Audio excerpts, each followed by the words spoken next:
Lectura del libro El conflicto de los siglos de Helena Harmon de White. Capítulo 14. En los Países Bajos y Escandinavia. En los Países Bajos se levantó en hora temprana una enérgica protesta contra la tiranía papal. 700 años antes de los tiempos de Lutero, dos obispos que habían sido enviados en delegación a Roma, al darse cuenta del verdadero carácter de la Santa Sede, dirigieron sin temor al pontífice romano las siguientes acusaciones: Dios ha hecho reina y esposa suya a la Iglesia y la ha provisto con bienes abundantes para sus hijos, dotándola con una herencia perenne e incorruptible, entregándole el cetro y la corona eternos. Pero estos favores vos los habéis usurpado como un ladrón. Os introducís en el templo del Señor y en él os eleváis como Dios. En vez de pastor sois el lobo de las ovejas, y pretendéis hacernos creer que sois el obispo supremo, cuando no sois más que un tirano, lejos de ser el siervo de los siervos, como a vos mismos os llamáis. Sois un intrigante que desea hacerse señor de los señores. Hacéis caer en el desprecio los mandamientos de Dios. El Espíritu Santo es el edificador de las iglesias en todos los ámbitos del mundo. La ciudad de nuestro Dios, de la que somos ciudadanos, abarca todas las partes del cielo y es mayor la que los santos profetas llamaron Babilonia y que pretendía ser divina, igualándose al cielo y envaneciéndose de poseer ciencia inmortal, y que finalmente aspiraba, aunque sin razón, a la infalibilidad en lo pasado y en lo porvenir. Otros hombres se levantaron siglo tras siglo para hacer eco con esta protesta, y aquellos primitivos maestros que, atravesando diferentes países y conocidos con diferentes nombres, poseían el carácter de los misioneros valdenses y esparcían por todas partes el conocimiento del Evangelio. Penetraron en los Países Bajos, sus doctrinas cundieron con rapidez. Tradujeron la Biblia valdense en verso al holandés. En ella hay, decían, muchas ventajas. No tiene chanzas, ni fábulas, ni cuentos, ni engaños. Solo tiene palabras de verdad. Bien puede tener por aquí y por allí alguna otra corteza dura, pero aún en estos trozos no es difícil descubrir la médula y lo dulce de lo bueno y lo santo. Esto es lo que escribían en el siglo XII los amigos de la antigua fe. Pero entonces empezaron las persecuciones de Roma, y no obstante, en medio de hogueras y tormentos, seguían multiplicándose los creyentes que declaraban con firmeza que la Biblia es la única autoridad infalible en materia de religión, y que ningún hombre debe ser obligado a creer, sino que debe ser persuadido por la predicación. Las enseñanzas de Lutero hallaron muy propicio terreno en los Países Bajos y levantáronse hombres fieles y sinceros a predicar el Evangelio. De una de las provincias de Holanda vino Menón Simonis, educado católico romano y ordenado para el sacerdocio. Desconocía por completo la Biblia y no quería leerla por temor de ser convencido de herejía. En cierta ocasión que le asaltó una duda con respecto a la doctrina de la transubstanciación, la consideró como una tentación de Satanás y por medio de las oraciones y de la confesión trató, pero en vano, de librarse de ella. Trató asimismo de acallar la voz acusadora de la conciencia por medio de la distracción y de las disipaciones, pero de balde. Después de algún tiempo fue guiado al estudio del Nuevo Testamento, y esto, unido a los escritos de Lutero, le hizo abrazar la fe reformada. Poco después fue testigo de un pueblo vecino de la decapitación de un hombre que así ejecutaron por el delito de haberse vuelto a bautizar. Esto le indujo a estudiar las Escrituras para investigar el asunto del bautismo de los niños. No pudo encontrar evidencia alguna al respecto, y sí vio que el arrepentimiento y la fe es lo que se requiere en todos los pasajes como condición para recibir las aguas bautismales. Menón abandonó la iglesia romana y consagró su vida a enseñar las verdades que había recibido. Se había levantado en Alemania y en los Países Bajos cierta clase de fanáticos que defendían doctrinas sediciosas y absurdas, contrarias a la orden y a la decencia, y originando agitaciones y tumultos. Menón previó las funestas consecuencias a que llevarían estos movimientos y se opuso con energía a las erróneas doctrinas y a los feroces designios de los fanáticos. Hubo muchos que, habiendo sido engañados por aquellos perturbadores, volvieron sobre sus pasos, renunciando sus perniciosas doctrinas, y quedaban también muchos descendientes de los antiguos cristianos, fruto de las enseñanzas de los valdenses. Entre ambas clases de personas trabajó Menón con gran empeño y con mucho éxito. Viajó durante 25 años con su esposa y sus hijos, y exponiendo muchas veces su vida, atravesó los Países Bajos y el norte de Alemania, trabajando principalmente entre las clases humildes, pero ejercía dilatada influencia. Dotado de natural elocuencia, si bien la escasa cultura, era hombre firme, de integridad, de espíritu humilde, de hermosos modales, de piedad sincera y profunda, siendo su vida un ejemplo de la doctrina que enseñaba y ganándose la confianza del pueblo. Sus partidarios eran dispersados y oprimidos.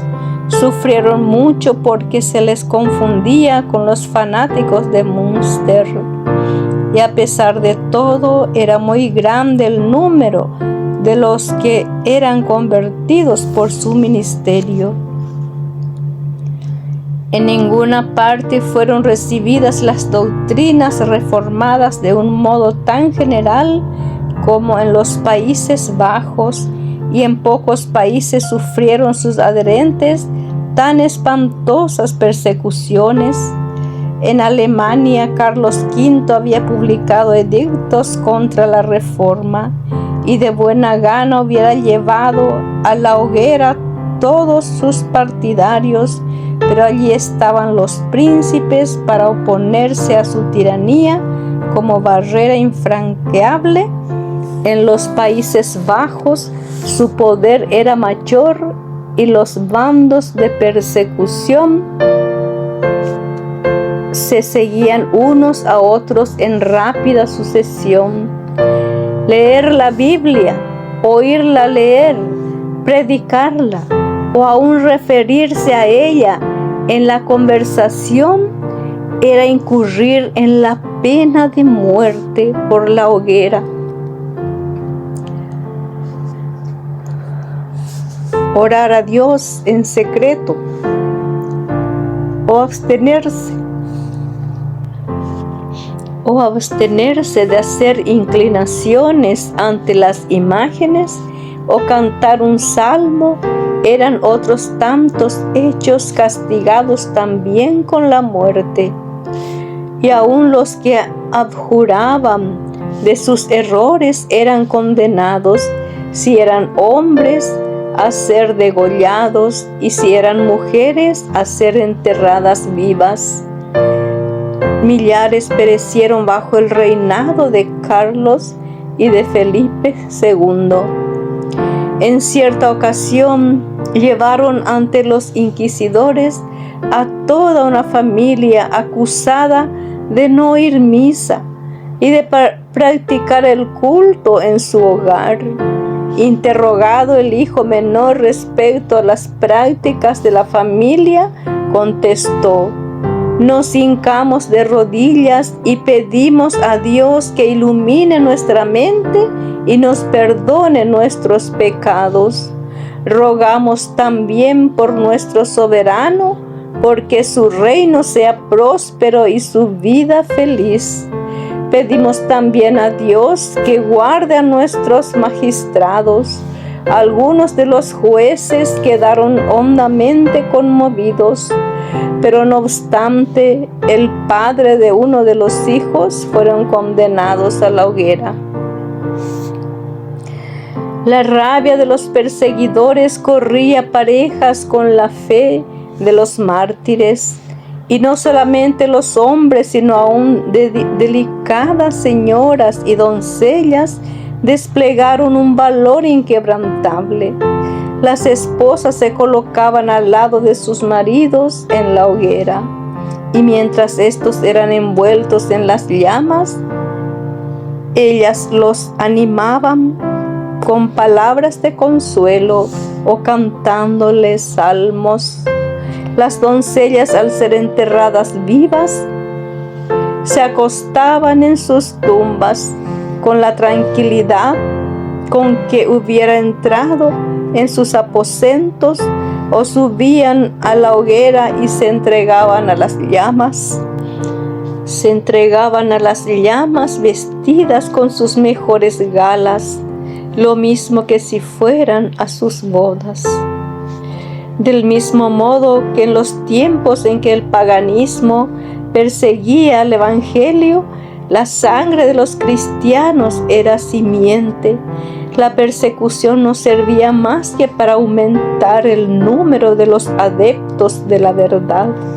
Año tras año, loco de rabia el monarca al comprobar su impotencia para doblegar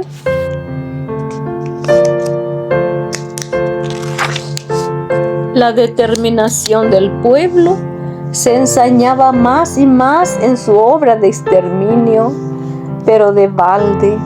Finalmente fue la revolución acaudillada por el noble Guillermo de Orange la que trajo a Holanda la libertad de adorar a Dios. En las montañas del Piamonte, en las llanuras de Francia y en las costas de Holanda, el progreso del Evangelio fue sellado con la sangre de sus discípulos. Pero en los países del norte halló pacífica entrada. Estudiantes de Wittenberg Al regresar a sus hogares, introdujeron la fe reformada en la península escandinava.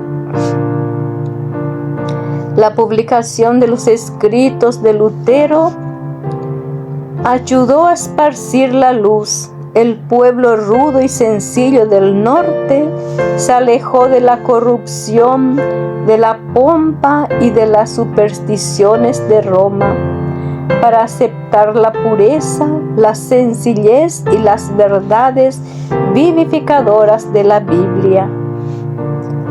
Tausen, el reformador de Dinamarca, era hijo de un campesino. Desde su temprana edad dio pruebas de poseer una inteligencia vigorosa. Tenía sed de instruirse, la que no pudo satisfacer debido a las circunstancias de sus padres.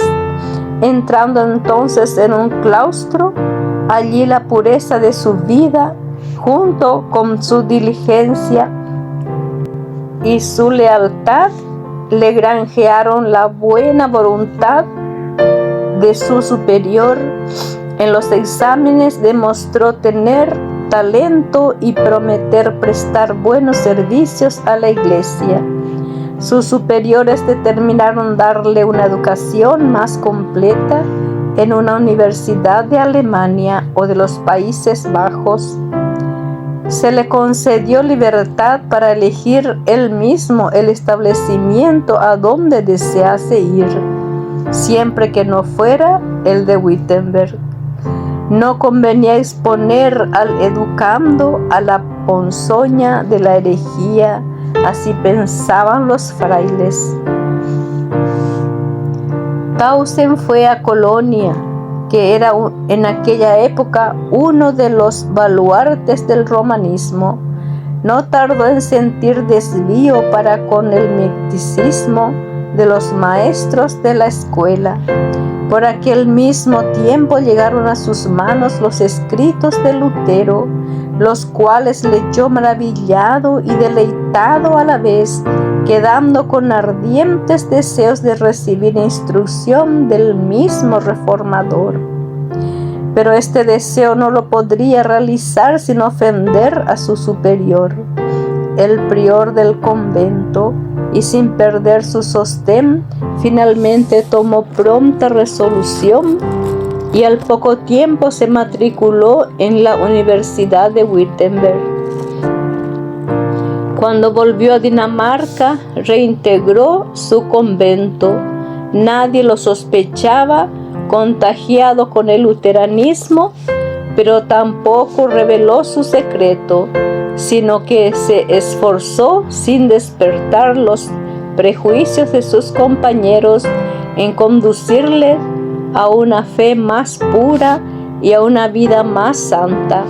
Abrió las Sagradas Escrituras y explicó el verdadero significado de sus doctrinas, y finalmente les predicó a Cristo, presentándole como la justicia de los pecadores y su única esperanza de salvación. Grande fue la ira del prior, que había abrigado firmes esperanzas de que Tausen llegase a ser valiente defensor de Roma. Inmediatamente lo cambiaron a otro monasterio y lo confinaron en su celda bajo estricta vigilancia. Con terror para sus nuevos guardianes, no tardaron algunos de los monjes en declararse ganados al protestantismo. A través de las barras de su encierro, Tausen había comunicado a sus compañeros el conocimiento de la verdad. De haber sabido aquellos padres dinamarqueses cómo habérselas con la herejía con arreglo al plan de la iglesia, la voz de Tausen no hubiera vuelto a oírse jamás, pero en vez de confinarlo para siempre en el silencio sepulcral de algún calabozo subterráneo, lo expulsaron del monasterio y entonces quedaron reducidos a la impotencia.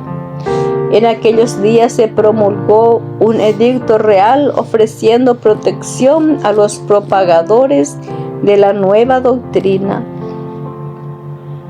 Tausen principió luego a predicar.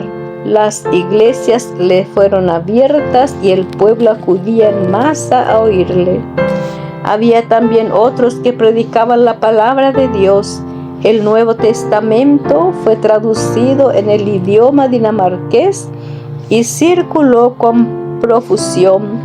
Los esfuerzos que hacían los papistas para detener la obra solo servían para esparcirla más y más. Y al poco tiempo, Dinamarca declaró que aceptaba la fe reformada. En Suecia también, jóvenes que habían bebido en las fuentes de Wittenberg llevaron a sus compatriotas el agua de la vida. Dos de los caudillos de la Reforma de Suecia, Olaf y Laurencio Petri, hijos de un herrero de Örebro,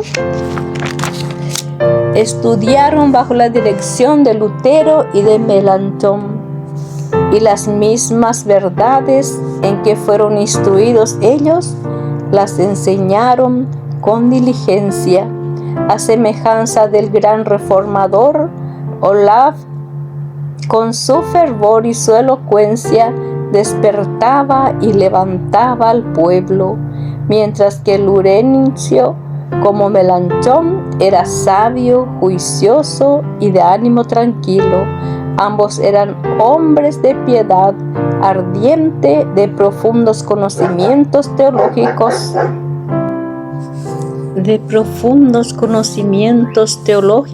y de un valor a toda prueba al luchar por el avance de la verdad. La oposición de los papistas no se hizo esperar. Los sacerdotes católicos pusieron en movimiento a las multitudes ignorantes y supersticiosas. La turba asaltó repetidas veces a Olaf Petri. Más de una vez el reformador no pudo más que a duras penas escapar con vida. Estos reformadores, sin embargo, eran favorecidos y protegidos por el rey. Bajo el dominio de la Iglesia romana, el pueblo quedaba sumido en la miseria y deprimido por la opresión. Carecía de las Escrituras y, como tenía una religión de puro formalismo y de ceremonias que no daba luz al espíritu, estaban volviendo a las creencias supersticiosas y a las prácticas paganas de sus antepasados. La nación estaba dividida en facciones que contendían unas con otras, lo que agravaba la miseria general del pueblo. El rey determinó reformar la iglesia y el Estado y dio una cordial acogida a aquellos reformadores en los que veía ayuda eficaz en su lucha contra Roma.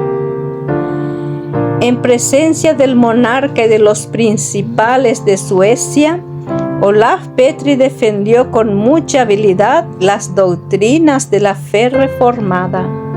En presencia del monarca y de los principales de Suecia, Olaf Petri defendió con mucha habilidad las doctrinas de la fe reformada.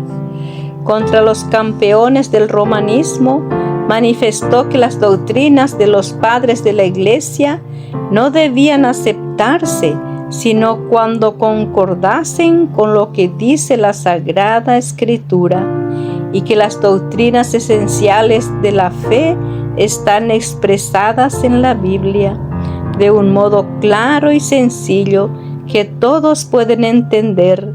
Cristo dijo: «Mi enseñanza no es mía, sino de aquel que me envió».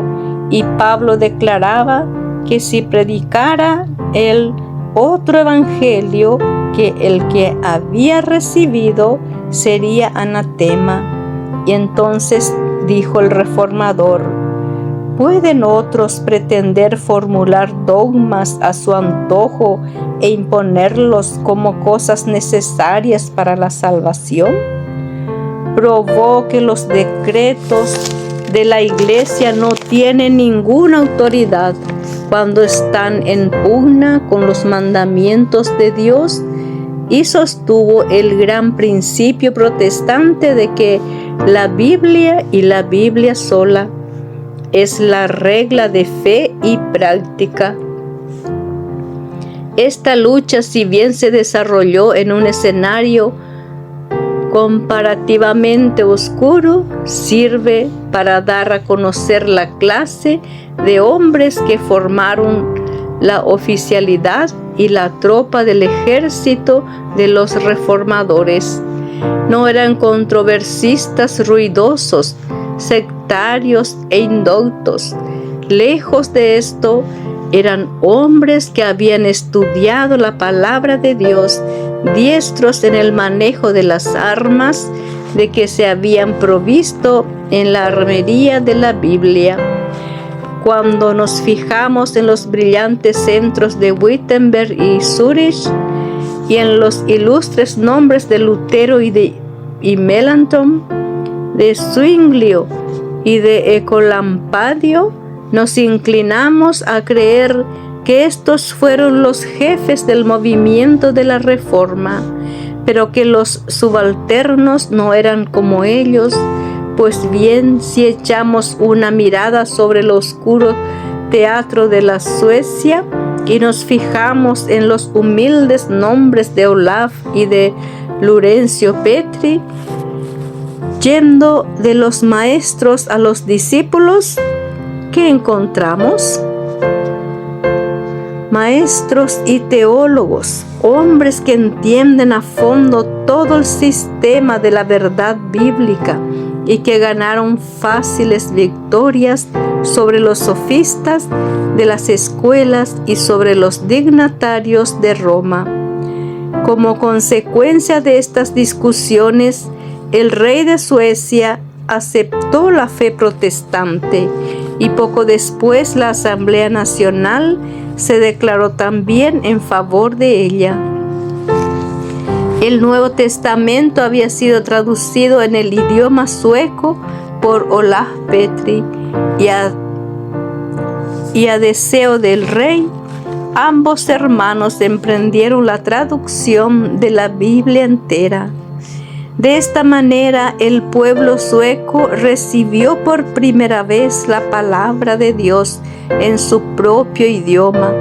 La dieta puso que los ministros explicasen las escrituras por todo el reino y que se enseñase a los niños en las escuelas a leer la Biblia.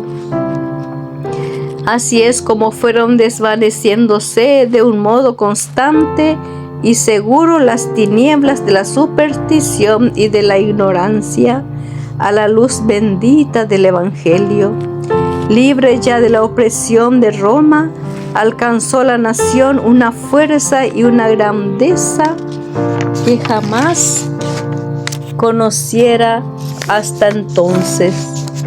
Suecia vino a ser uno de los baluartes del protestantismo. Un siglo más tarde, en tiempo de peligro inminente, esta pequeña y hasta entonces débil nación, la única en Europa que se atrevió a prestar su ayuda, intervino en auxilio de Alemania en el terrible conflicto de la Guerra de 30 años. Toda la Europa del Norte parecía que iba a caer otra vez bajo la tiranía de Roma. Fueron los ejércitos de Suecia los que habilitaron a Alemania para rechazar la ola romanista y para asegurar tolerancia para los protestantes, calvinistas y luteranos, y para restaurar la libertad de conciencia para los pueblos que habían aceptado la Reforma.